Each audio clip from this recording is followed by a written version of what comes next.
Dr. Sharda Jain, the Project Director of Lifecare IVF. I'm also the Secretary General of Delhi Gynaecologist Forum. Today I'm going to speak to you how to break bad news after IVF failure. I will share my long experience in this particular thing. IVF failure is no joke. IVF team faces every day this big blow and do not know how to handle it. Doctors, why did my IVF cycle fail? Is the usual question by the woman. Because IVF causes a lot of distress both to the husband and wife. There are a lot of questions, and many questions still remain unanswered. Another surprisingly what we found that most these female patients blame themselves. Did the IVF fail because of me? Because I did something wrong? This exercise harmed me? The diet which I took was the result of the failure, or the stress which I am taking too much is the cause of the failure? Why my body is rejecting this embryo all the time? I very strongly recommend, please talk to your patient.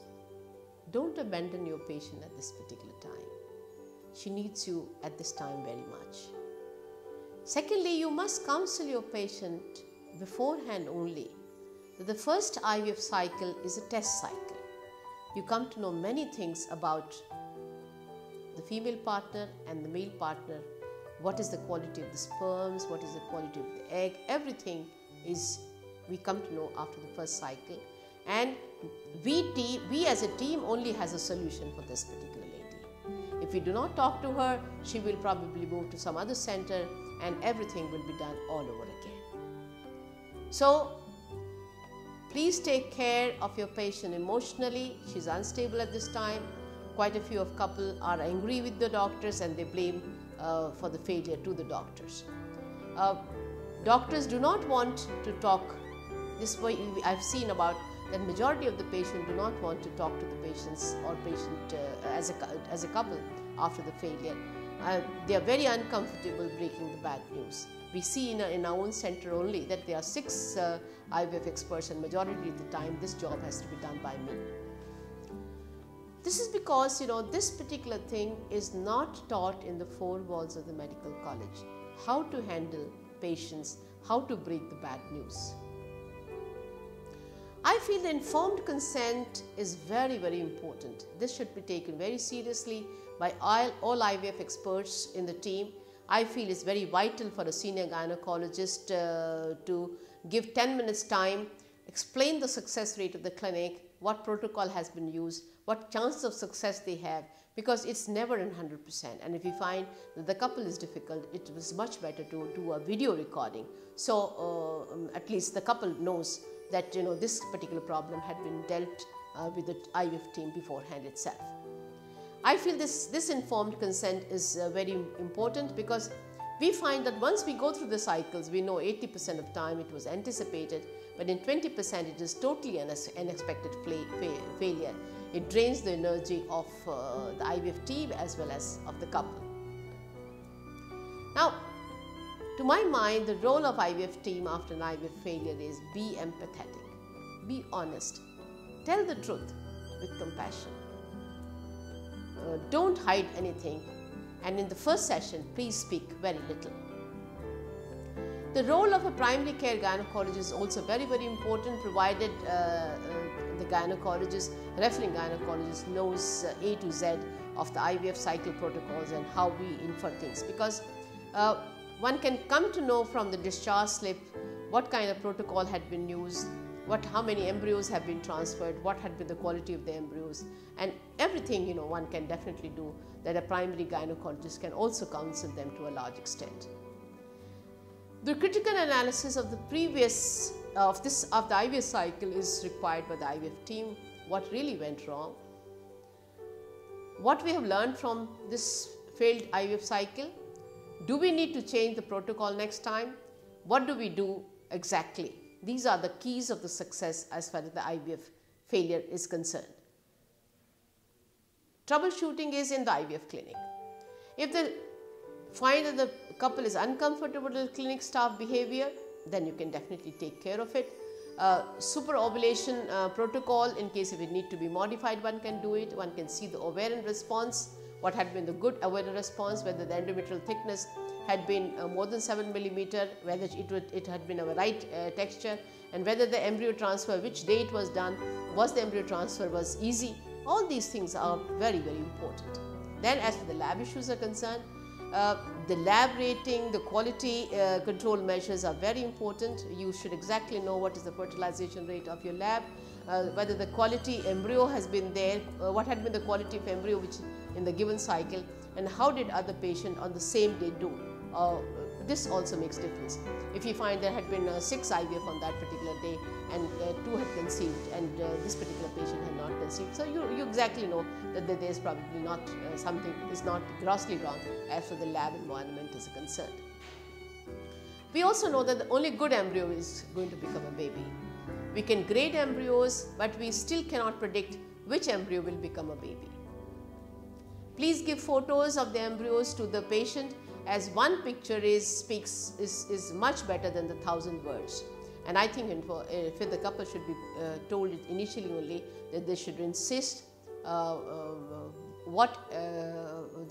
insist on the photographs of the embryos which had been transferred in that particular patient. Additional technique which can help to improve the success rate are the blastocyst transfers, laser hatching, use of embryoscope, better techniques like PGS and PGD. All these techniques are available. They are expensive, but the clinical utility is yet to be defined. They are not validated as such in the literature, and often leads to sometime a confusion in people's mind in case if it is wrongly communicated to the couple. The pressure on the doctor is there to test and treat such patients.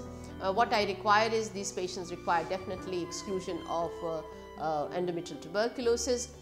Patients, some people try to do that, the TNF alpha and the NK cells for we need to be done. Again, they have a very, very questionable value. Sperm DNA fragmentation is a good technique which we feel should be done after IVF failure. Now, best to tell the truth. We must tell them that IVF is a very complex technique, and truthful correct answer sometimes is not always available, but at the same time over treatment should be avoided at all cost. Realistic expectations are needed by the patients, and these should be done by proper counseling, and we must prepare them for the failure because it is never 100%. Realistic expectations are needed by the IVF team also. Sometime you find that in a row there are IVF failures, and your co-friends who are doing IVF and have been successful, these are the people who can definitely help you, but in the end is hard work and wisdom to stay on with the team, and the teamwork is the key of the success in IVF.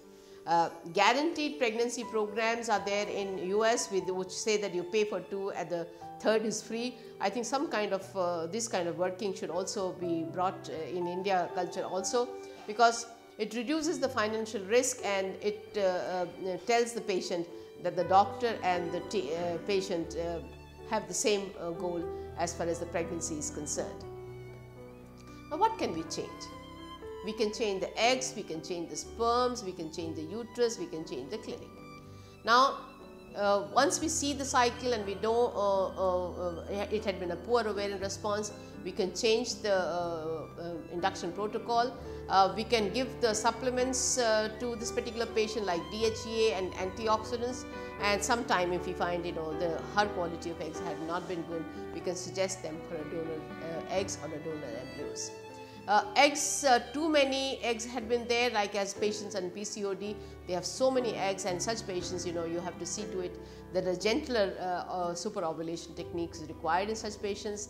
Metformin treatment for a month or 2 prior to start on an IVF probably helps to decrease the OHSS in such patients, and recently the use of myoinositol definitely promises that there can be increase in the success rate as far as the pregnancy rate is concerned.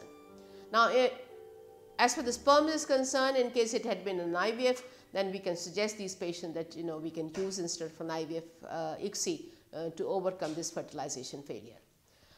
As far the sperms are concerned, we must know it very well that the abnormal sperm do not cause abnormal embryos. And the sperm fish and the sperm DNA fragmentation are definitely useful technique, but we also must convey that the teratozooospermia is the only very rarely cause of fertilization failure after the ICSI. Frozen testicular sperms for ICSI have a lower success rate, and it is best to use fresh testicular sperms. Difficult embryo transfer, it has been there in the past, that in that particular case we can do embryo transfer under general anesthesia, or these days a conscious anesthesia is used by the anesthetist using a very mild sedation. It should be definitely done under ultrasound guidance, and we can definitely change the catheter depending upon what kind of difficulty we've had in our previous cycle.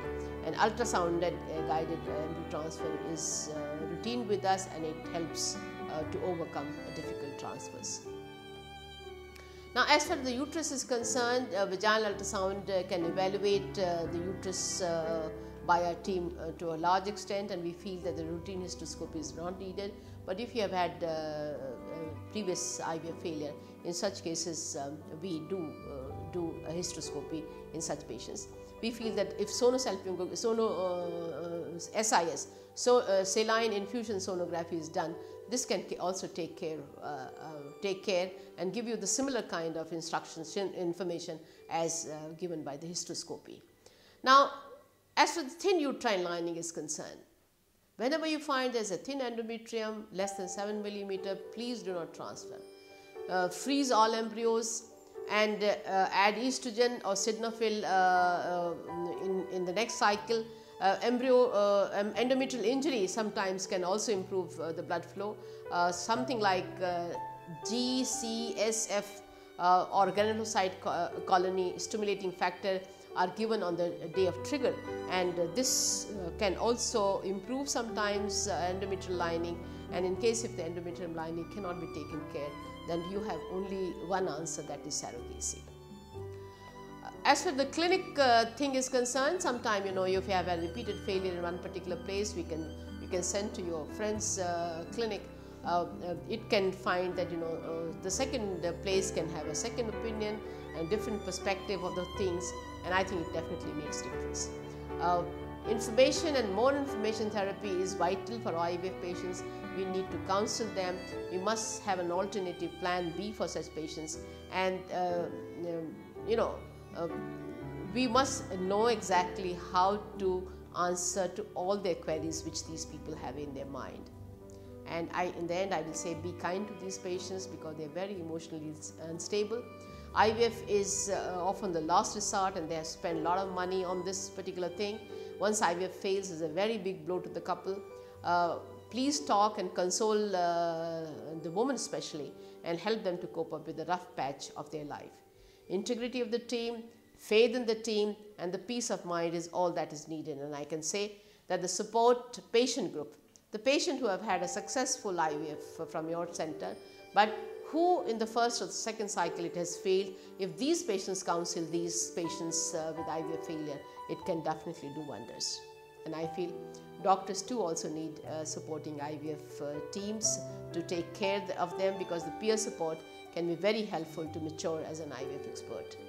So IVF team should also know when to end the treatment, when to say enough is enough, especially when there is a repeated IVF failures, in patients of recurrent abortions, in cases of bad endometriosis, multiple fibroids where you had destroyed the uterus completely, and we should be able to say that either you adopt a child or you go for the surrogacy.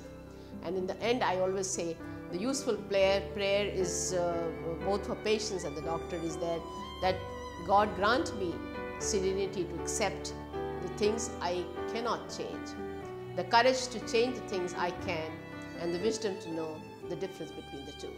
Thank you very much.